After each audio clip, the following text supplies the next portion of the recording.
இயேசு உங்களை நேசிக்கிறார். பிரியமானவர்களே, எந்த நாளில் ஆண்டவர் நம்மளோடு பேசும்படிய வேதத்திலிருந்து ஒரு 3 வசனங்களை கூட வாசித்து ஆண்டவர் நமக்கு கற்றுக் கொடுக்கக்கூடிய காரியத்தை பார்ப்போம். அது எசேக்கியேல் தீர்க்கதரிசியின் புஸ்தகம் 3வது அதிகாரம் 17வது வசனம், 18வது வசனம், 19வது வசனம் இப்படியாக சொல்லுகிறது. மனுபுத்திரனே, உன்னை இஸ்ரவேல் வம்சத்தாருக்கு காவலனாக வைத்தேன். நீ என் வாயினாலே வார்த்தையை கேட்டு என் நாமத்தினாலே அவர்களுக்கு எச்சரிப்பையாக சாகவே சாவா என்று நான் துன்மார்க்கனுக்கு சொல்லுகையில், நீ துன்மார்க்கனை தன் துன்மார்க்கமான வழியில் இராதபடிக்கு எச்சரிக்கும்படியாகவும் அவனை உயிரோடே காக்கும்படியாகவும் அதை அவனுக்கு சொல்லாமலும் நீ அவனை எச்சரிக்காமலும் இருந்தால் அந்த துன்மார்க்கன் தன் துன்மார்க்கத்திலே சாவான், அவன் இரத்த பலியோ உன் கையில் கேட்பேன்.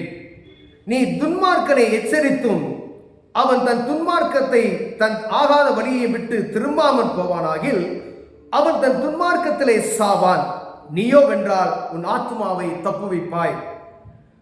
தீர்க்கதரிசிகள், ஆண்டவருடைய பிள்ளைகள், தேவ ஊழியர்கள் என்று சொல்லப்படுகிற ஒவ்வொரு ஊழியக்காரர்களும் ஆண்டவர் இடைபடுகிறதாவது ஒரு துன்மார்க்கமான மனிதன் செய்யக்கூடிய அருவருப்புகள், அவன் அக்கிரமங்களை குறித்து ஆண்டவர் உங்களோடு பேசுகையில் அவன் சாகாதபடிக்கு ஆண்டவர் சொல்லுகிற காரியத்தை அவனுக்கு போய் சொல்லுவோமே ஆகில் அவன் அதை கேட்டு அதை நடக்குவதற்கு அவன் சம்மதிப்பானாகில் அவனுடைய ஜீவனை அவன் தப்புவித்துக் கொள்ளுவான் என்று வேதம் சொல்லுகிறது. பிரியமானவர்களே, வேதம் தெளிவாக சொல்லுகிறது. ஊழியக்காரரை பார்த்து, நீ என் ஜனத்துக்கு காவலன், நீதான் காவலன், இந்த இஸ்ரவேல் வம்சத்தாருக்கு காவலனாய் வைத்திருக்கிறேன் என்று சொல்லுகிறார்.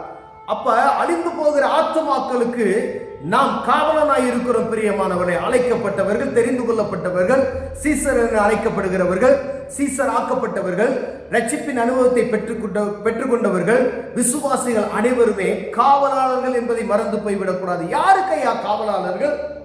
அழிந்து போகிற துன்மார்க்கமான மனிதனுக்கு நீங்களும் நானும் காவலன் என்று வேதம் சொல்லுகிறது. பிரியமானவர்களே, இது கர்த்தருடைய சத்தம் இங்கு தெளிவாக எழுதப்பட்டு இருக்கிறது.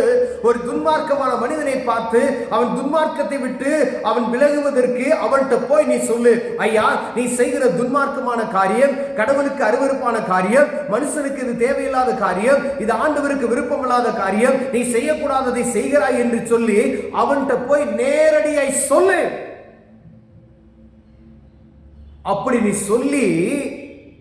சொல்லல அப்படின்னா அவன் மரிக்கும் பொழுது இந்த பாவத்தோடு இந்த சாபத்தோடு மரித்தான் ஆகில் அவனுடைய இரத்த பலி யார்கிட்ட கேட்பேன்?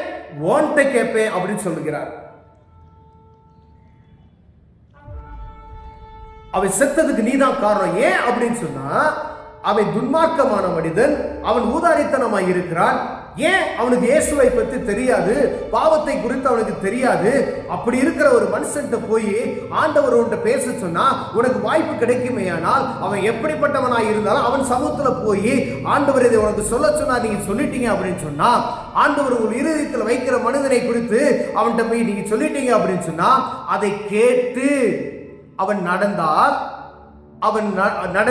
அவன் ஜீவனை அவன் என்ன செஞ்சு கொள்வான்? தப்புவித்துக் கொள்ளுவான்.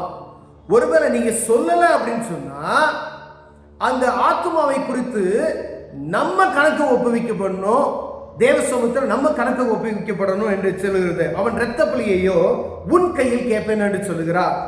நீ துன்மார்க்கனை எச்சரித்தும் அவன் துன்மார்க்கத்தை விட்டு அவன் பின்வாங்காதபடிக்கு, அவன் இஷ்டப்போக்களபடி திரும்பி போய் நாம சொல்றத காது கொடுத்து கேட்காதபடிக்கு இஷ்டமான பலியில் அவன் நடப்பானாயில் அவனுடைய இரத்த பலி அவன் மேல இருக்குன்னு சொல்லி ஆண்டவர் சொல்லுகிறார்.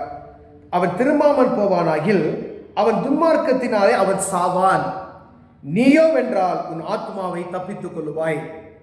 பிரியமானவர்களே, நம் கண்களுக்கு முன்பதாய் எங்கும் ஆண்டவருக்கு விருப்பமில்லாத காரியம் நடந்து கொண்டு இருக்கிறது. ஒருவேளை ஆண்டவர் உங்கள் இருதயத்தில் ஒரு மனிதனை குறித்து, ஒரு மனுஷியை குறித்து, துன்மார்க்கமாய் இருக்கிற ஒரு மனுஷனை குறித்தோ மனுஷியை குறித்தோ உங்க இருதயத்தில் ஆண்டவர் வைப்பாரானால், நீ செய்கிற காரியம் தவறு, இது அளவுக்கு மீறின ஒரு பாவத்தை நீ செய்து கொண்டு இருக்கிறாய் என்று அறிந்து அவன்கிட்ட போய் பேச சொன்னா போய் அவன்கிட்ட சொல்லிடும். இயேசு உங்களை நேசிக்கிறார். நீங்க செய்யறது அருவருப்பான காரியம், ஆண்டவருக்கு விருப்பமில்லாத காரியம்.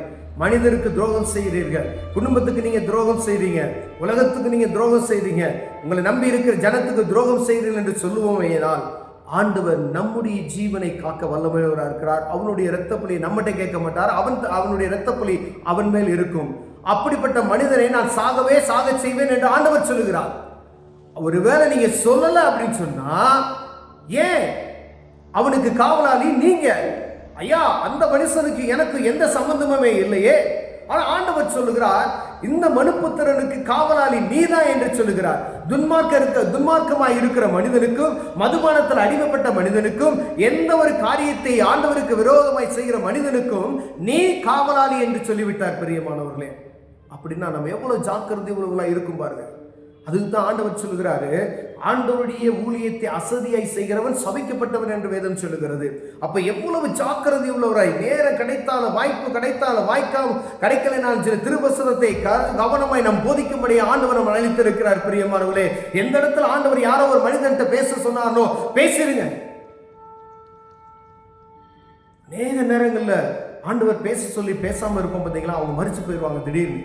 இப்போ இறுதி நமக்குள்ள வாதிக்கும் பார்த்தீங்களா, அந்த வாதனை நமக்கு வராதபடிக்கு ஒருவேளை இருதயத்தில் வைத்து அவங்க எப்படி சண்டை போட்டிருந்தாலும் சரி, சண்டை போடலாம் சரி, சமாதானம் யாரை கோவப்படலாம், பெரிய அடிதடி பயில்வானா இருந்தாலும் சரி, அன்பா போய் உங்களுக்காண்டி ஒரு ப்ரேயர் பண்றேன், இந்த காரியத்தை விட்டு விளையிடுங்கன்னு சொல்லி சொல்லுவோமே. ஏனால் ஆண்டவர் அவர்களை தப்புவிக்க வல்லமையாக இருக்கிறார்.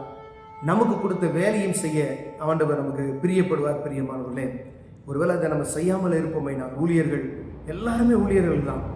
இயேசுவை அறிந்து கொண்ட ஒவ்வொருவருமே விசுவாசிகள், எல்லாருமே ஆண்டவருடைய ஊழியத்தை செய்கிறவர்கள் தான். பிரியமான ஒவ்வொருவருக்கும் அந்த கடமை இருக்கிறது. ஒரு அருவருப்பு உங்கள் கண்களுக்கு முன்பதாய் தெரிகிறது என்றால் உடனே போய் தேவ சமூகத்தில் அந்த மனிதனை குறித்து ஜெபம் பண்ணிட்டு போய் சொல்லிடுங்க. இப்படி செய்யாதீங்க, ஆந்திரவை செய்கிறாங்களா செய்யாதீங்க, இது பெரிய ஆபத்தில் போய் முடிந்து விடும்.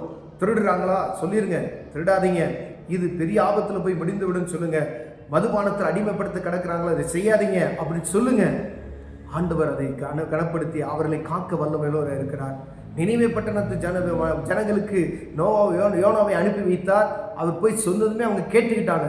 யோனா தாமதம் செய்தார், ஆனா பலவிதமான சூழ்நிலை அப்படியே பயந்துகிட்டு அந்த பயத்தின் ஆவி அவரை அங்க கொண்டு செல்ல விடாதபடிக்கு தடை பண்ணிக்கிட்டே இருந்துச்சு. ஆனா போய் சொன்னாரு, ஒரு தேசம் பாதுகாக்கப்பட்டது. பிரியமானவர்களே, அதே போல ஒரு மனிதனுக்காய் ஆண்டவர் பரிதபிக்கிறார்.